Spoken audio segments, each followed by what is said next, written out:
Esto es Subterfuge Radio.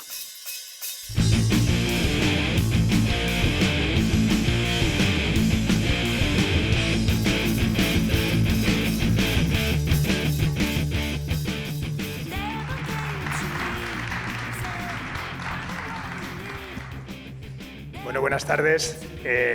Lo primero, benvinguts, bienvenidos y bienvenidas a esta nueva entrega de Simpatía por la Industria Musical, donde volvemos a intercambiar el habitual estudio Alfonso Santisteban de la calle Almirante por esta nueva edición del Neu Festival de Girona, a los que vuelvo a agradecer su amabilidad invitándome, porque la verdad es que es un foro fantástico para grabar esta historia, ¿no? Es un contexto perfecto pues, para hablar de música, memoria y pensamiento crítico. Y nuestro invitado de hoy, como han dicho en la presentación, que además de todo es uno de mis grandes ídolos de siempre, es una de las figuras claves del periodismo musical en España. Con más de 4 décadas de trayectoria ha sido testigo y protagonista de la evolución del rock, de la prensa escrita y de la cultura musical desde la contracultura hasta hoy. En esta conversación, que seguro se me hace corta, hablaremos de sus inicios, del oficio de escribir sobre música, de la supervivencia del papel y del lugar que ocupa el periodismo musical en la actualidad. Abordaremos su faceta como escritor de libros fundamentales y su relación profunda y sostenida, y quedaría para otro programa entero, con la obra de Lou Reed. Una charla, espero, pausada, con perspectiva, que reivindique el pensamiento largo frente a la urgencia, porque entender la música también pasa por entender cómo se ha contado. Un auténtico placer, de verdad de los buenos, recibir hoy en esta nueva entrega de Simpatía por la Industria Musical a la palabra y al testimonio, y para el que pido otro aplauso, de Ignacio Julia.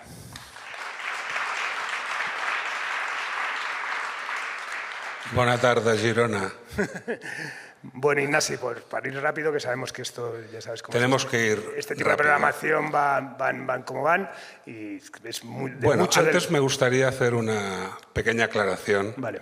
Yo, simpatía por la industria musical, cero. Sí, lo detectaba. Lo mío ha sido siempre antipatía por la industria musical.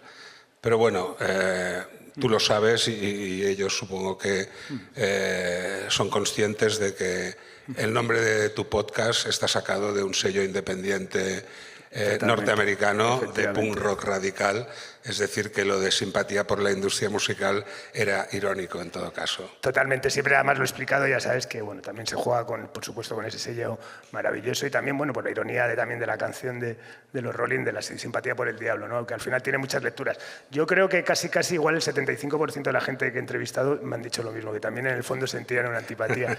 En el fondo quizás también yo la siento. Así que nada, lo primero, volver a repetirte que es un auténtico placer. Y bueno, pues para hacer un poco de recap, ¿no? Empiezas a escribir de cine experimental principalmente. ¿Qué te llevó primero a escribir y luego a la música? Bueno, yo fui desde muy pequeño amante del cine. Digamos que en los primeros años 60 en España no había otras formas de diversión que la lectura y el cine los sábados por la tarde, luego en la televisión. Eso me llegó a querer dedicarme al cine, pero en aquella época no había escuelas de cine como las hay ahora. Mi mejor amigo desde el primer día de escuela es director de cine, Manuel Huerga, pero yo cuando llegué a la revista Star, que es la primera revista en la que publiqué, era una revista de prensa marginal, como se decía en ese momento, principios, mediados de los 70, era tan marginal que cada 2 por 3 la policía secuestraba los ejemplares de los kioscos y nos llevaban a juicio, ¿no? La censura, evidentemente, era implacable con una revista que reproducía los primeros cómics underground norteamericanos, la Beat Generation, el rock and roll, el punk rock.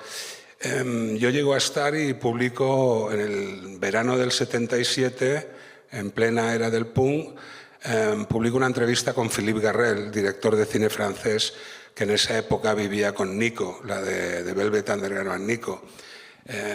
Y bueno, entro a publicar en Star, y entonces me doy cuenta de que en aquella época, en el 77, ser crítico de cine era irse el lunes a las 4 de la tarde con una pandilla de señores mayores a ver películas en los cines para criticarlas.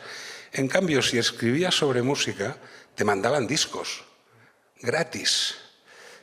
Te invitaban a los conciertos y en algunos casos con barra libre, ¿no? Claro, con 20 y pico años no había color, tenías que dedicarte a la música, al rock and roll, que de hecho era mi segunda pasión, ¿no? La música siempre había sido una pasión. En casa de mi abuela había un piano de esos de pared, siempre había sido una pasión que se convirtió en vocación cuando el 18 de marzo de 1975 consigo que mis padres me dejen ir a un concierto en el Palacio de los Deportes, un concierto de Lou Reed.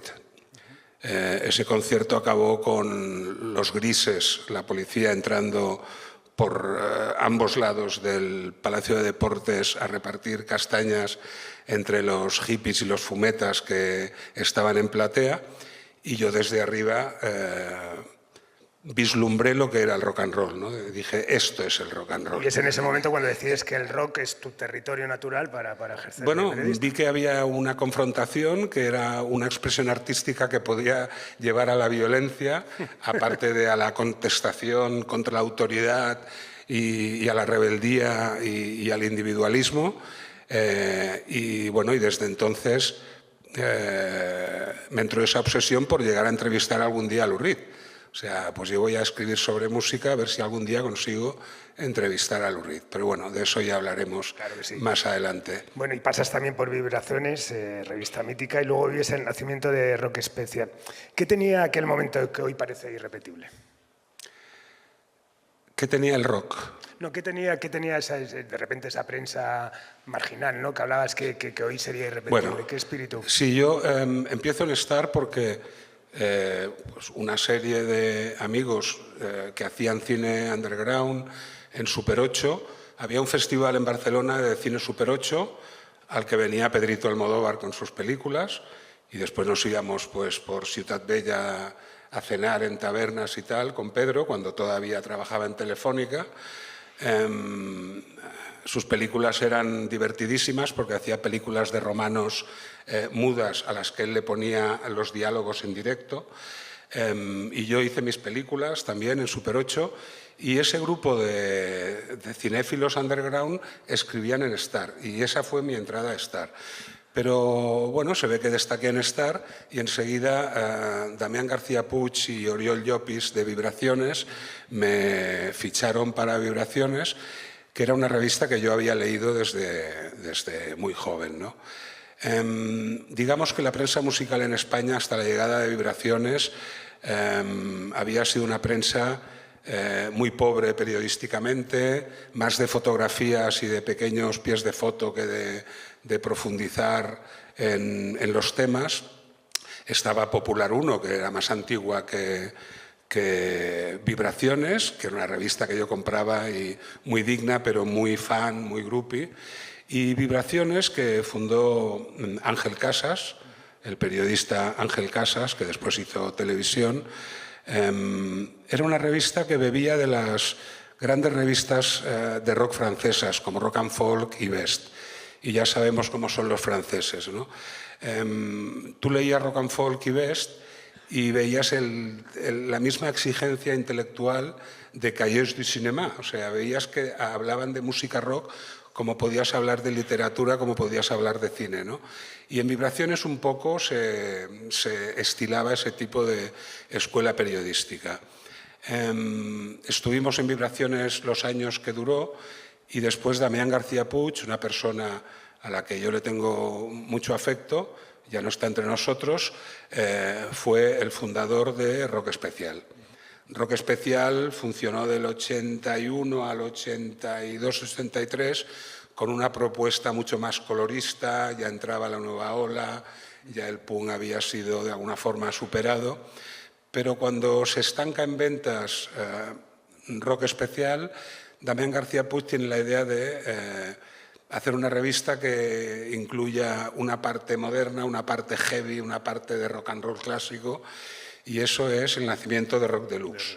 El Rock Deluxe anterior, digamos, al Rock Deluxe que todos conocéis, que después dirigiría con mayor o menor éxito pues la dirección que la ha llevado hasta hoy mismo, ¿no? Pero juegas un papel determinante también en la transformación de Rock Especial a Rock Deluxe, o sea, tú eres parte del ¿no? Se te encomienda Sí, un poco... yo estuve en la fundación tanto de Rock Especial como de Rock Deluxe. Lo que pasa es que Damián García Puig, que era una persona muy ambiciosa a nivel empresarial, pues bueno, en Rock Especial él ya empezó a perder un poco el oremus, en el sentido de que de pronto Duran Duran eran lo más, y de pronto Miguel Bosé molaba que te cagas, y claro, nosotros veníamos de una escuela más tradicional del rock, ¿no? Y veníamos sobre todo del punk, ¿no? Entonces llega un punto en que Damián García Puig da el salto a Grupo Z, y en Grupo Z funda Primera Línea, que es una revista que triunfa absolutamente, y él llega a lo más alto en Grupo Z, llega a ser el delfín de Asensio en la editorial de revistas más importante de España en los años 80, ¿no? Él está detrás de Primera Línea, de Woman, de Man, de mogollón de proyectos, ¿no? Entonces los que nos quedamos en Rock Deluxe, pues bueno, nos quedamos yo y mi socio con el que fundé Ruta 66 y nos ningunean, ¿no? Porque ellos querían seguir por esa vía del tecnopop inglés más moderno y tal, y nosotros seguíamos empecinados en los Stooges, los Velvet Underground y los Flaming Groovies, ¿no? Y el punk rock. Entonces, pues bueno, en el 85 nos hacen la cama, nos intentan echar, les llevamos a juicio, ganamos, y con esa victoria fundamos Ruta 66, que el pasado octubre cumplió 40 años. Es una hazaña, yo creo que es una hazaña de la que yo no soy responsable. Responsables son los miles de lectores que hemos tenido durante todo este tiempo, ¿no? Fundamos Ruta 66, claro, yo en el 85 tenía 29 años. Fundamos Ruta 66 con la idea de que si funciona, funciona, si no nos buscamos un curro en la Caixa o en cualquier empresa, ¿no? Y nos olvidamos de la música, que sea una cosa pues para los sábados por la tarde, ¿no? Y la fundamos de una forma absolutamente espartana, austera y suicida en mayúsculas. Porque como veníamos del trasvase de Rock Especial a Rock Deluxe, donde la publicidad cada vez tenía más importancia y la publicidad guiaba los contenidos y la publicidad pues llevaba a que tuvieras que poner a Culture Club en portada o a Thompson Twins o a todos esos grupos, digamos, de los 80 más contrarios a nuestra ideología, pues dijimos, vamos a hacer una revista en blanco y negro para que sea más económica, más viable a nivel de producción. Además, recuperaremos el blanco y negro que nos gusta del cine clásico y de las grandes revistas de los años 50. Y vamos a hacer una revista con un número limitado de publicidades. Vamos a intentar tener de 5 a 10 páginas de publicidad. Si así funciona, funciona. Si no, nos buscamos un curro en la Caixa o en cualquier empresa, ¿no? Curiosamente funcionó. Funcionó de una forma absolutamente económica. Durante los primeros 20 años no se mandaban mensajeros. Cogías el metro y llevabas tú el paquete. Es decir, ese era el nivel de austeridad de Ruta 66. A los 3 meses, que es lo que necesita una revista para ver si funciona cuando la distribuidora empieza a pagarte, vimos que funcionaba. Y bueno, hasta hoy. Yendo a temas más generales, ¿crees que el periodismo musical español ha sabido construir un relato propio o ha vivido demasiado pendiente de lo anglosajón, por ejemplo?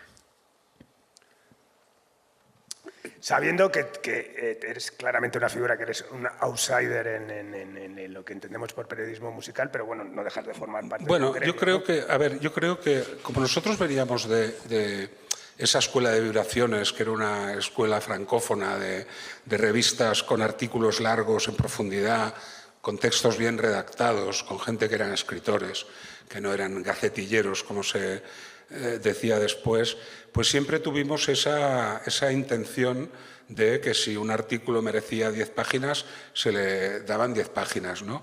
Luego, cuando Rock Deluxe nace como la gran revista de tendencias, aunque a ellos les moleste que yo siempre repita este término, que ha sido una revista absolutamente válida en España, precisamente para ir siguiendo todas las tendencias y todas las nuevas modas, nosotros nos encerramos en nuestro pequeño castillo ideológico, que era un castillo, digamos, no conservador ni reaccionario, sino que de curiosidad por el pasado. Y esta es una cosa que a mí me llena de satisfacción y de orgullo, por ponerme un poco monárquico, porque al mismo tiempo que yo y mi socio íbamos estirando el hilo del pasado, empezamos a descubrir toda una historia del rock que a España no había llegado.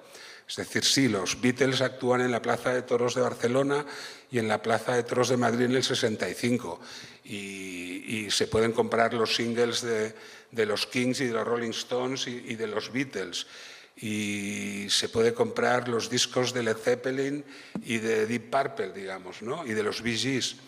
Pero en los años 80 nos damos cuenta de que hay toda una historia del rock que no ha llegado aquí, que sería pues la historia de Velvet Underground, de Iggy Pop and the Stooges, y de alguna forma somos un reflejo de algo que está pasando en todo el mundo, y es esta generación nuestra que descubre que, ostras, Velvet Underground y Stooges quizá fueron tan importantes como Beatles y Bob Dylan. Lo que pasa es que tardaron 10 años en ser reconocidos, ¿no? Y de hecho el punk rock reivindicaba antes a Stooges y Velvet que a Rolling Stones o a Beatles, ¿no?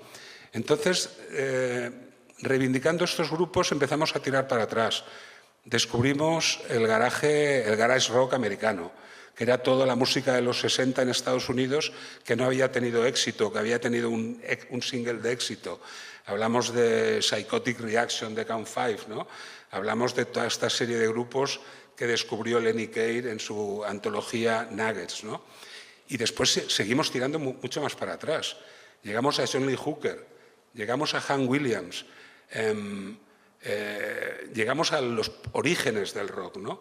Y mientras vamos descubriendo esto, lo vamos dando a conocer a nuestros lectores y hacemos ese trabajo de docencia, yo creo, ¿no?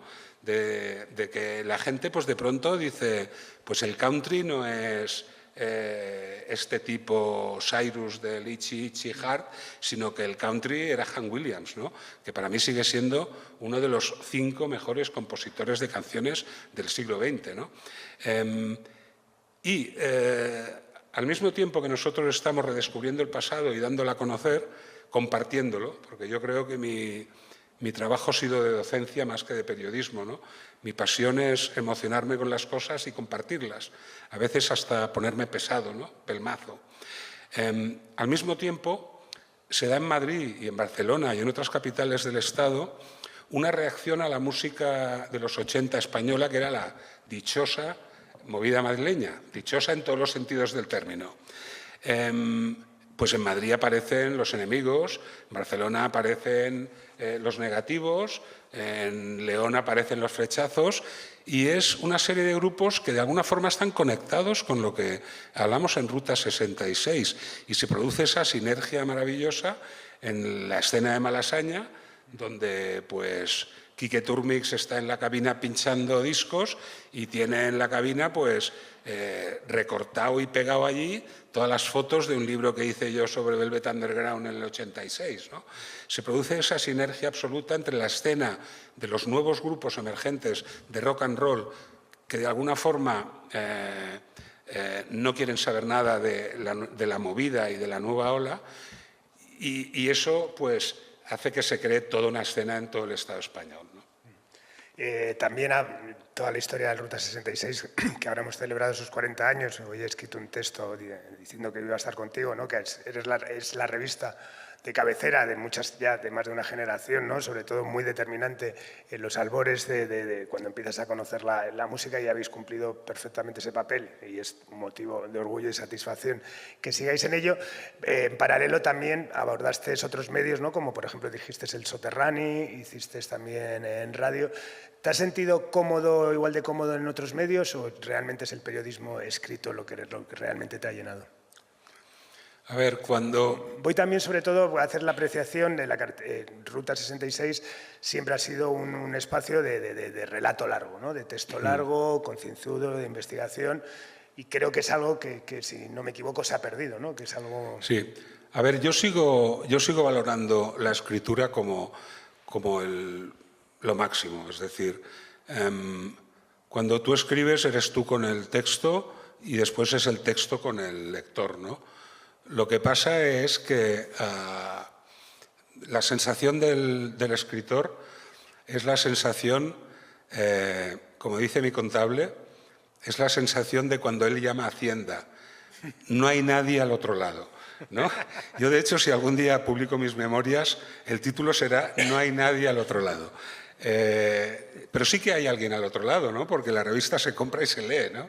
Y después hay gente que viene y te dice, tengo desde el número 0. Y digo, hombre, fuiste tú, ¿no? El que la compró, el único número que vendimos. No, vendimos muchos más. Pero en la escritura hay esta conexión directa, ¿no? Que es la misma conexión de una canción de rock. Cuando Lou Reed decía, escuchar una canción mía con auriculares. Si os ponéis los auriculares y escucháis una canción mía, os tengo pillaos. Es siempre una relación de uno a uno. No es una relación de uno a muchos, ¿no? La radio y la televisión es otra cosa. Yo tuve la suerte de tener un programa en Catalunya Radio, el Soterrani, del año 94 al 97, 98, que era un programa que se emitía los sábados de las 2 a las 4 de la madrugada. No lo hacíamos en directo, lo grabábamos el miércoles o el jueves. Era el programa con máxima audiencia en Cataluña, en esa franja horaria. ¿Por qué? Porque en esa franja horaria en la radio todos son programas de gente hablando. Entonces la gente que se iba al pub, al bar musical del pueblo, a la discoteca, a las 2 cuando salían y volvían a casa y ponían la radio, allá tronaba Nirvana, allá tronaba Sonic Youth, y claro que éramos líderes de audiencia, ¿no? Y después tuve una experiencia en televisión española con un programa patrocinado por Sueps, Extra Sueps, presentado por Nacho García Vega, que después estará aquí con todos nosotros, y de ahí salté a Barcelona Televisión. Barcelona Televisión, que la dirigía en ese momento mi amigo Manuel Huerga, era una televisión absolutamente bolchevique. Cualquier ciudadano que llegara a la televisión con un pequeño proyecto, le daban una minicámara y podía hacer un corto de 3 minutos y presentarlo, ¿no? O sea, pues en mi barrio hay un escape de una fuente. Pues voy, lo grabo y de ahí va a salir una cápsula para Barcelona Televisión. En Barcelona Televisión yo hice programas musicales. De alguna forma ahí recuperé mi pasión por el cine y por el audiovisual. Y tuvimos un programa que se llamaba República 2230, porque era la hora en que se emitía, con mi socio Benet Román, que era el realizador. Y, hombre, ahí tuvimos en el estudio de la Vía Layetana de Barcelona Televisión, tuvimos a Yo la Tengo, tuvimos a Luna, grabamos conciertos de Sonic Youth con los Masters of Jujuka en Granada, grabamos a John Spencer Blues Explosion, estuvimos grabando en Primavera Sound los primeros 10 años, en Benicàssim. Fue otro tipo de relación con el periodismo musical que a mí me encantaba, pero que de algún modo era mucho más trabajoso, ¿eh? Yo esas largas sesiones de edición, como yo no sé tocar los botones, se me hacían un poco dificultosas, ¿no? Pero bueno, yo estuve en Barcelona Televisión hasta que me echaron, no digamos que ahí seguiría si no hubiera habido el cambio que sucede siempre en las emisoras municipales, que cuando cambia el gobierno municipal cambia el personal, ¿no? Bueno, denotas pasión por el periodismo musical y yo creo que ahora también desde la hotananza, ¿no? del haber cumplido una función clara en el periodismo musical de este país. ¿Crees que toda esta transformación que hemos vivido, no vamos a entrar al detalle de toda la revolución digital, etcétera, etcétera, crees que la precariedad a la que ha llevado al sector, ¿no? Hay muchísimos más periodistas y se habla de una precariedad bueno, que afecta a su día a día, ha afectado al rigor crítico del periodismo cultural, como lo entendías? Bueno, yo soy muy afortunado porque yo yo fundé mi propia empresa, digamos, en el 85, ¿no? Fueron 20 socios que aportaron, pero yo me creé mi puesto de trabajo. Como freelance, pues no sé si seguiría aquí o hubiera acabado trabajando en la Caixa, si me hubiesen admitido. Eso es importante, ¿no?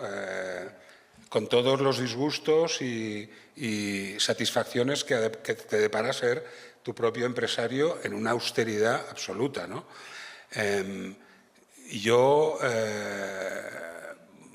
Evidentemente, si ahora tuviera 29 años, no tendría ningún futuro en este negocio. O sea, soy hijo de mi época y hombre, me sabe muy mal porque seguro que hay muchísima gente mucho más inteligente que yo, mucho más sensible que yo, mucho más preparada que yo, porque yo empecé 3 carreras, pero fui 2 días. Me iba a la Filmoteca, que fue nuestra universidad. Empezábamos a las 4 de la tarde, salíamos a las 12 de la noche. Un Buñuel, un John Ford, un Andy Warhol y un Orson Welles. Esa fue nuestra universidad. Toda esa gente lo tiene mucho más difícil que lo tuve yo, o no. Si realmente creen en el do it yourself, en el hazlo tú mismo, en la autogestión y pues crear una pequeña unidad empresarial, una pequeña unidad que te dé una cierta seguridad, ¿no? Que la crítica musical y cinematográfica se ha devaluado, absolutamente. Internet, pues, lo que ha facilitado es que cualquiera pueda opinar al mismo tiempo que el señor crítico de 70 años que fundó una revista en el 85. Cualquiera puede opinar y su opinión es tan, rebatir y tan válida como la mía. Sí. Seguramente, si tiene 30 y está hablando de un grupo de treintañeros, tiene mucha más validez que mi opinión. Pero, por otra parte, eso implica que la misma dinámica de Internet, esa velocidad absoluta, esa rapidez con la que funciona el mundo digital, esa superficialidad a la que obliga esa rapidez, impida profundizar. Impida profundizar. Entonces, te vas a textos breves, te vas a textos en los que no profundizas y te vas a una sobreabundancia. De la misma forma que hay una sobreabundancia musical insostenible, hay una sobreabundancia de opinadores insostenible, ¿no? Opinadores que a veces yo siempre sospecho de los radicales en negativo, de esos que sale el disco de Rosalía y van a muerte a cargarse el disco de Rosalía a las 3 horas de haber sido difundido el disco, ¿no? En los años 70 el crítico de rock necesitaba un equipo de alta fidelidad más o menos medio. No existía la compresión digital, no existían los MP3, existían los cassettes. Yo creo que un cassette grabado de un vinilo suena mucho mejor que un MP3, pero de eso ya hablaremos en otro momento. Digamos que un crítico de rock necesitaba 3-4 días para escuchar un disco, introducirse en ese disco, digerir ese disco, asimilarlo, ponerlo en contexto. A mí, toda esa gente que sale el disco de Rosalía y a los 30 segundos están diciendo esto es una mierda, pues no lo entiendo, ¿no? Me parece que esa aceleración de lo digital, esa velocidad, ese vértigo, está acabando con las facultades críticas, ¿no? Tengamos un poco de criterio, ¿no? En ese sentido, pues bueno, yo soy más de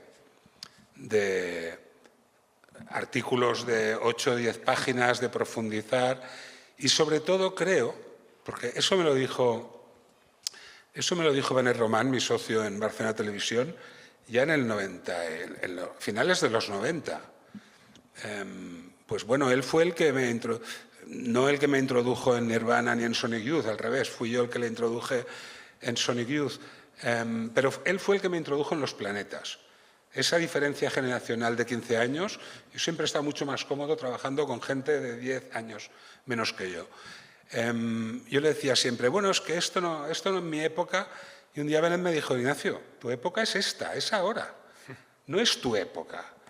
Y después me fue metiendo el gusanillo con Los Planetas, y al final caí en Los Planetas, que resultó que J. Los Planetas era un defensor a ultranza de Ruta 66, y bueno, y la primera vez que nos vimos, pues me dijo, no, yo adoro tu revista y no entiendo por qué os cargáis nuestros discos, ¿no? Y de ahí surgió una grandísima amistad, ¿no? Te decía esto y se me ha ido el santo al cielo porque... Sí, vas contestando preguntas que te estoy haciendo con la mente, ¿eh? Sí, bueno, porque los años 90, y ahí entras tú, porque ahí es donde empezasteis, ¿no? Sí.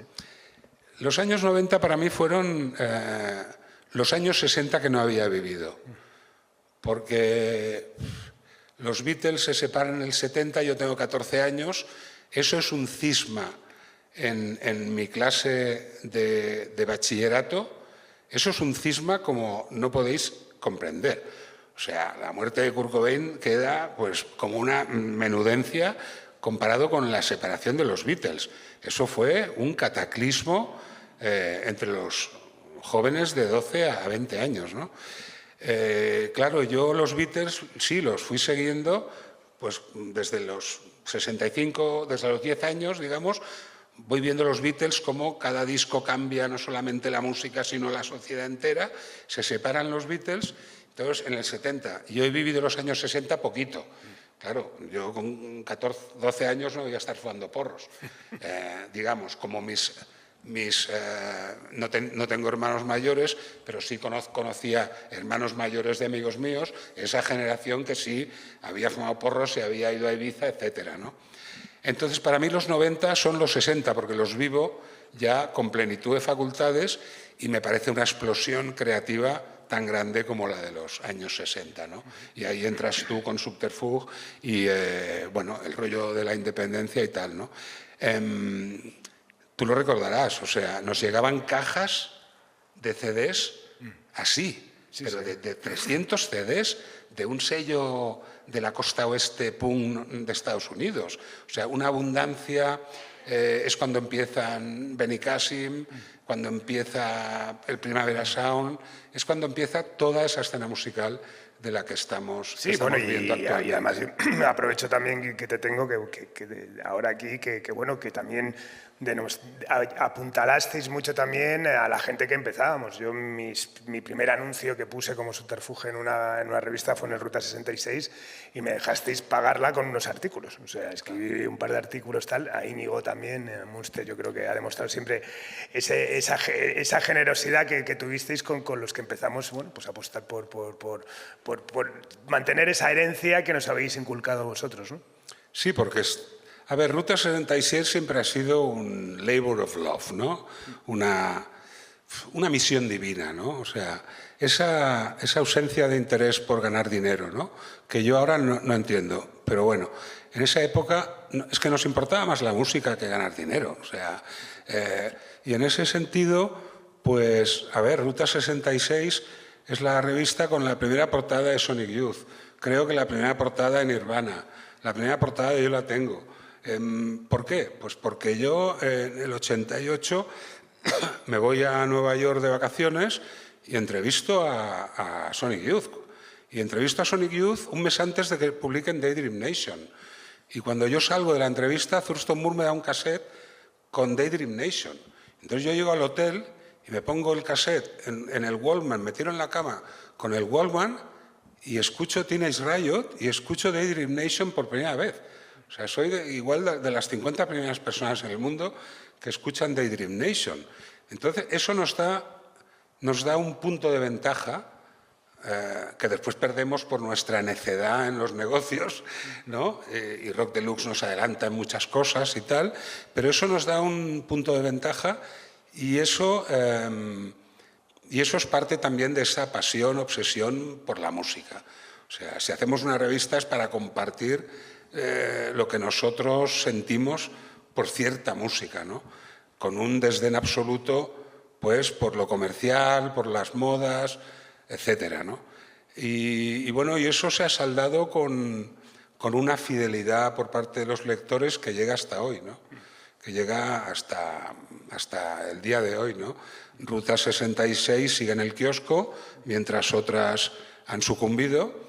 Es una revista muy diferente. Ya no somos tan quisquillosos con la publicidad. Si viene, viene. Y bueno, y la hacemos en color.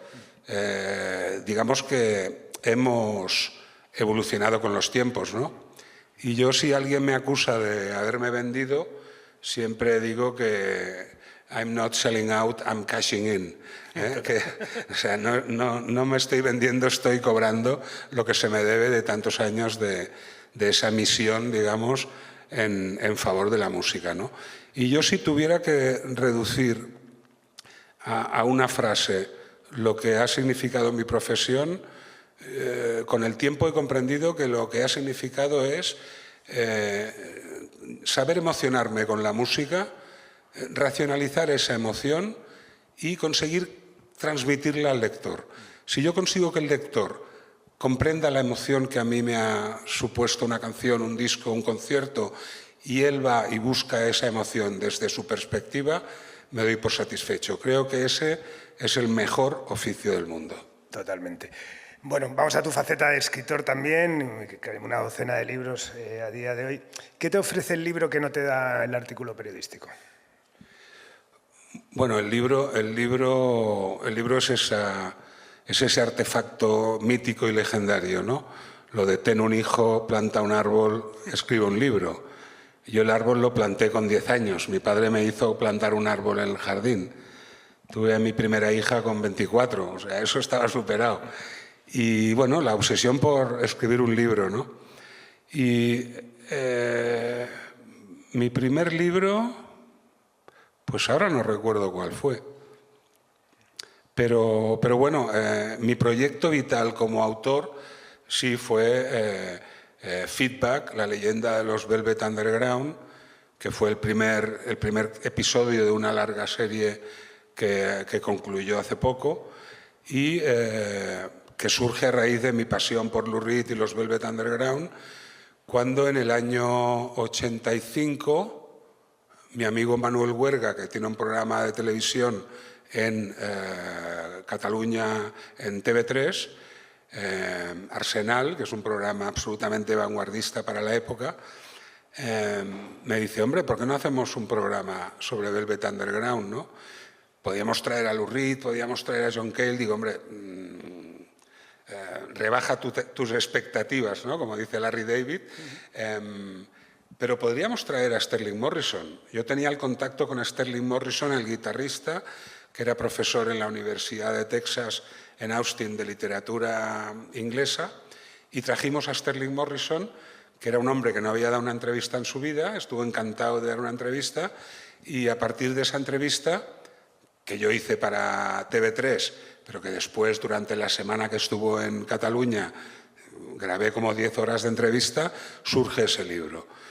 Ese libro ya tiene una pequeña distribución internacional.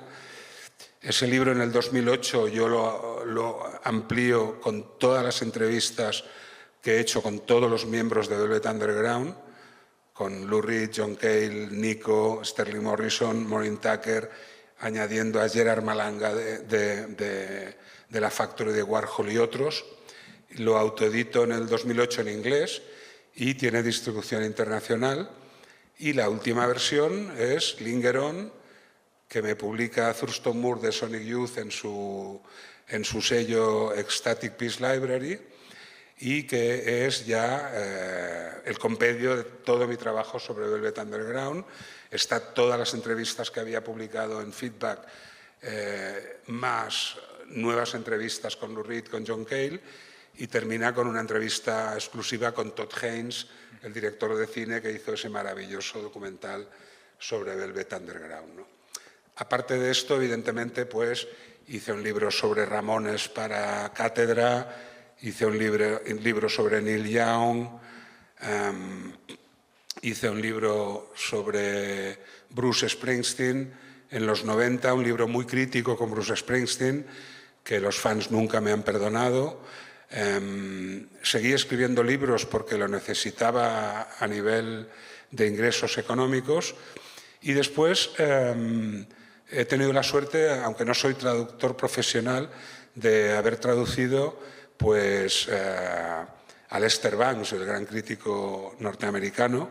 Traduje Reacciones psicóticas, una antología de sus textos, y traduje la autobiografía de Bruce Springsteen, que eso algún día tendré que explicar cómo fue, porque tuve que hacerlo en absoluto secreto.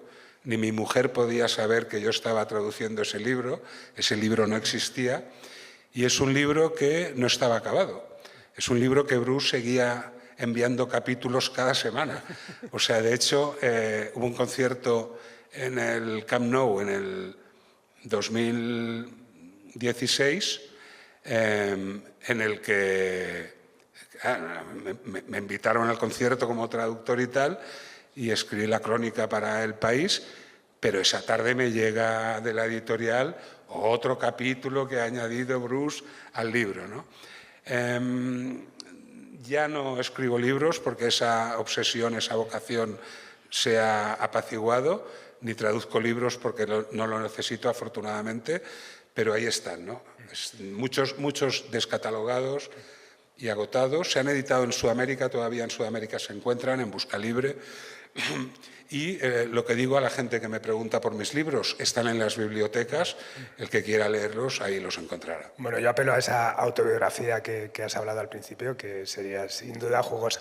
Yendo un poco al momento de Lou Reed, que sabemos cuándo empieza esa pasión y creo que es algo que todavía no se ha cerrado, ¿qué te ha enseñado Lou Reed sobre la relación entre arte, industria y contradicción? ¿La relación entre Lou Reed y la industria? No, Lou Reed como, ¿qué aprendiste de él como personaje, su relación con la industria, con la cultura, con la contradicción, ¿no? Al final Sí. Era una persona siempre contradictoria, ¿no? Bueno, para mí Lou Reed, como he dicho antes, es un personaje básico, es el que me empuja a dedicarme a esto.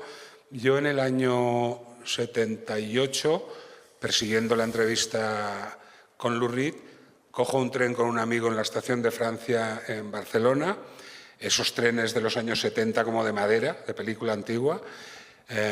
Lo cogemos a las 5 de la tarde, llegamos a las 8 a París, cogemos otro tren en París, paramos en Amberes, donde yo tenía un amigo que hacía cine underground. Yo había pasado mis películas en Bélgica y en Francia, y aprovechamos para ducharnos y llegamos al cabo de 3 horas a Eindhoven, en Holanda.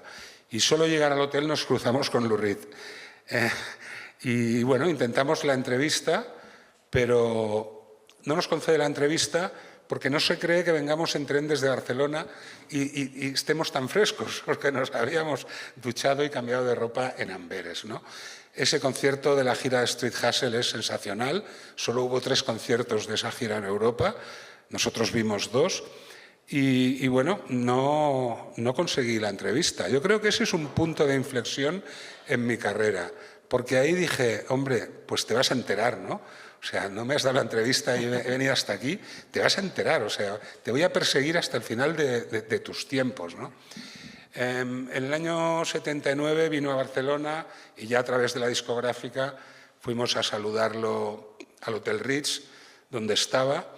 Y mientras, esto es muy curioso, mientras estábamos con el de la discográfica, Lou Reed, y su mujer de entonces, Silvia, aparece Xavier Cugat. Joder. Xavier Cugat vivía en el Hotel Ritz porque se había quedado sin un duro por todos sus divorcios en Las Vegas y en Hollywood, Y entonces era muy amigo del dueño del Ritz y tenía una suite magnífica y vivía en el Ritz. Xavier Cugat era de Figueras. Y se ve que le dijeron en recepción que había un músico norteamericano y se presentó a saludar a Lou Reed, Xavier Cugat. Conocimos a Xavier Cugat en esas circunstancias y Xavier Cugat le ofreció el Rolls Royce a Lou Reed por si quería subir por la Costa Brava y tal. Y Lou Reed le explicó que no, que tocaba en Barcelona esa noche, en Madrid al día siguiente, ¿no? Pero ya en el 79 le entrevisté y sobre todo era una persona muy difícil, era una persona que tenía una coraza ante la prensa absoluta y ante la gente, era un personaje yo creo que bipolar en cierto sentido, con una adolescencia muy difícil, de electroshocks por sus tendencias sexuales y sus tendencias apasionadas por el rock and roll, que en los años primeros 50 en Estados Unidos no estaban bien vistas por la sociedad y se trataban con electroshocks. En los electroshocks lo dejaron como lo dejaron.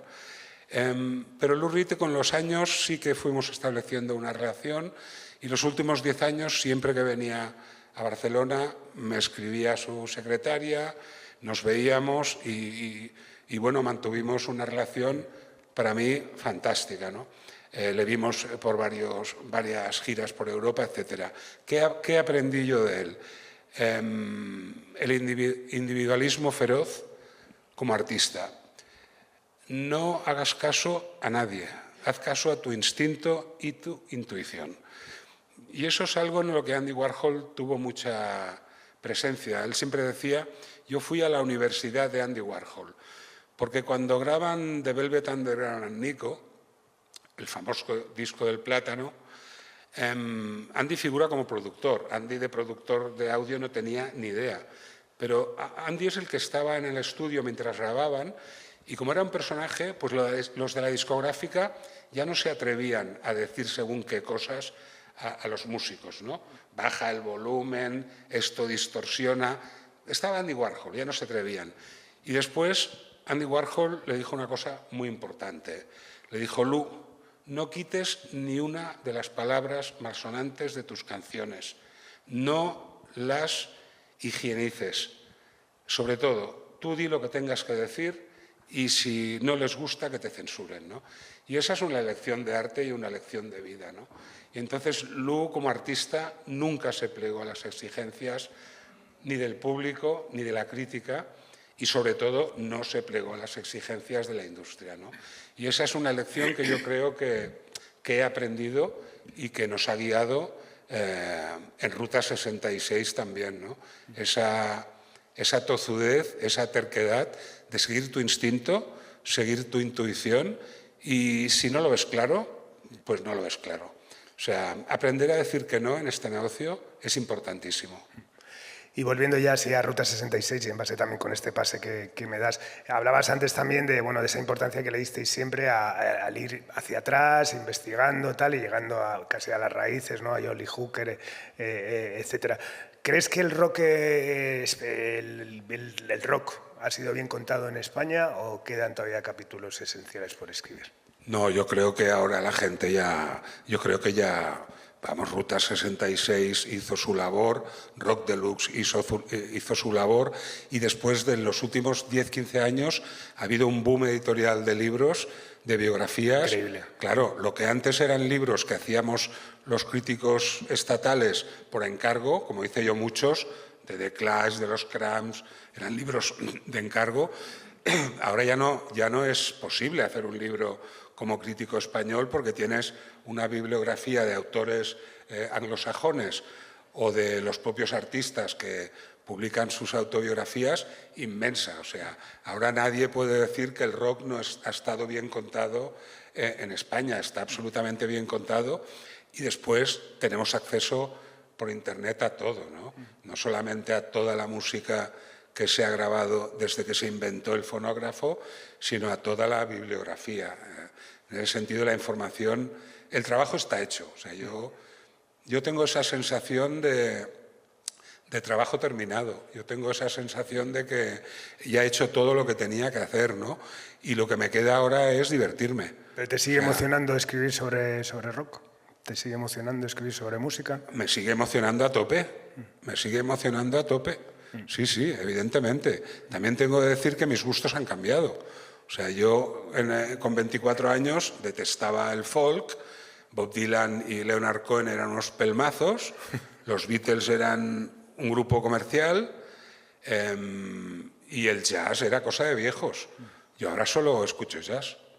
Los Beatles me parecen el grupo más importante de la historia y Bob Dylan me parece que no merece un premio Nobel, merece un premio Nobel cada año, vamos. O sea, con la edad te vas deshaciendo de esos prejuicios de la juventud, que no son prejuicios, son cómo cincelas tú tu propia identidad, ¿no? Tu identidad con 18 es, tu identidad la pincelas y la perfilas en contra, ¿no? Siempre recuerdo una portada de Star en la que salía el editor de la revista con dos amigos vestidos como de navajeros, que el titular de la portada era Contra todo y contra todos, ¿no? Y bueno, la identidad en la adolescencia la perfilas contra todo y contra todos. Si llegas a mi edad provecta, vas viendo que lo que tú estabas en contra no estaba tan mal y que de hecho las cosas van saliendo a flote, ¿no? Y ha cambiado tu forma de escuchar música también.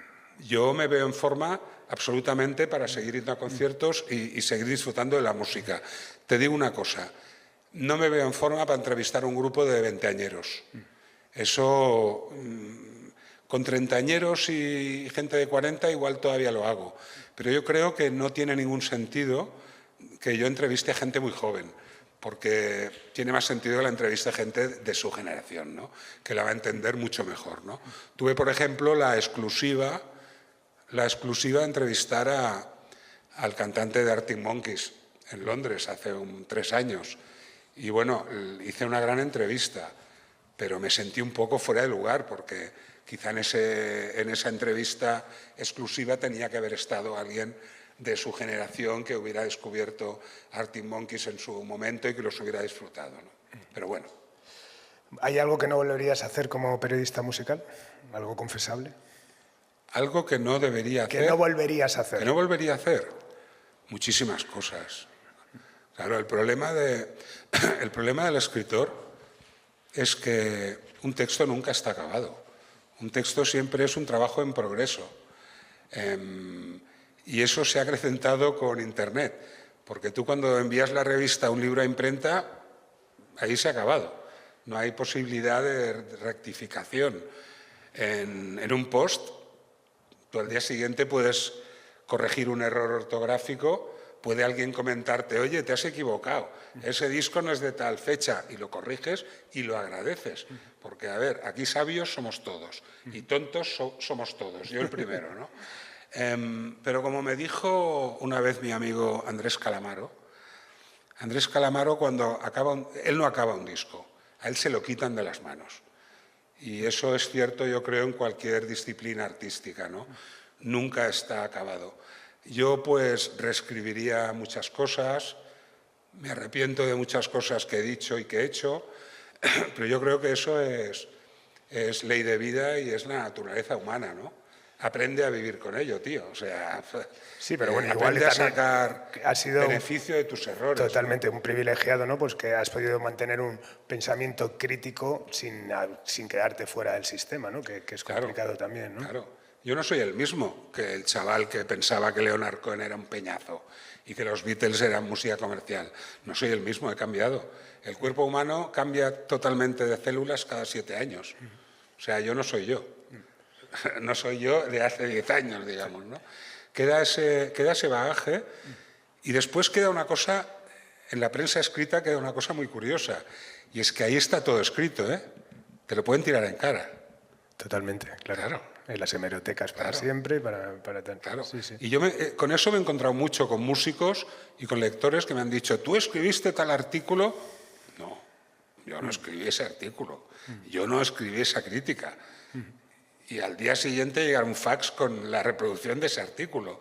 Me pasó con Juan Aguirre de Amaral, que cuando Juan Aguirre de Amaral me conoció, me dice, tío, tu artículo de televisión en Rock Especial fue el que hizo que me dedicara a tocar la guitarra.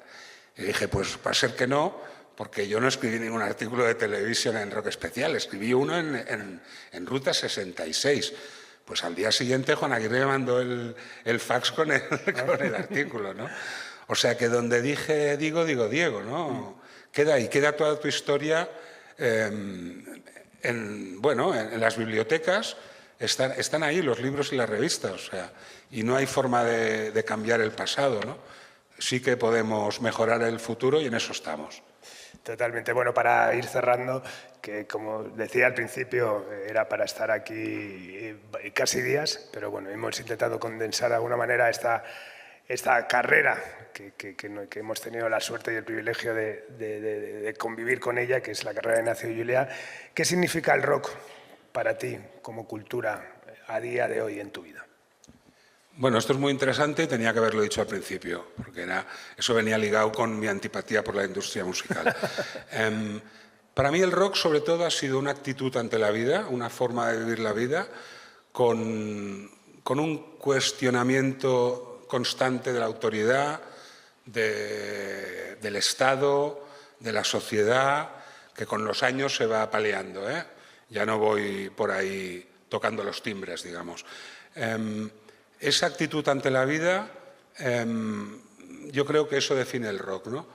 Y después, el rock para mí es cultura, no es negocio. Y estamos con un organismo que es negocio y cultura al mismo tiempo, ¿eh? Y es muy difícil separar una cosa de la otra, ¿no? Pero para mí, yo pensaba de joven que la música era gratis, la música está en el aire. O sea, tú pagabas por un artefacto, por un disco, y pagabas por una entrada a un evento. Pero la música es gratuita, la música está en el arte, hasta que alguien la graba, inventan el fonógrafo, ¿no? Que fue ese gran paso adelante de la humanidad, ojo, ese gran paso atrás, porque antes todo el mundo cantaba y todo el mundo tocaba un instrumento. En ese sentido, pues es cultura y así la vivo, ¿no? ¿Y qué es la cultura? ¿Qué es el arte? Yo creo que la cultura y el arte se reduce a un entretenimiento, es como pasamos el tiempo. Si no estamos durmiendo o trabajando, necesitamos algo para entretenernos.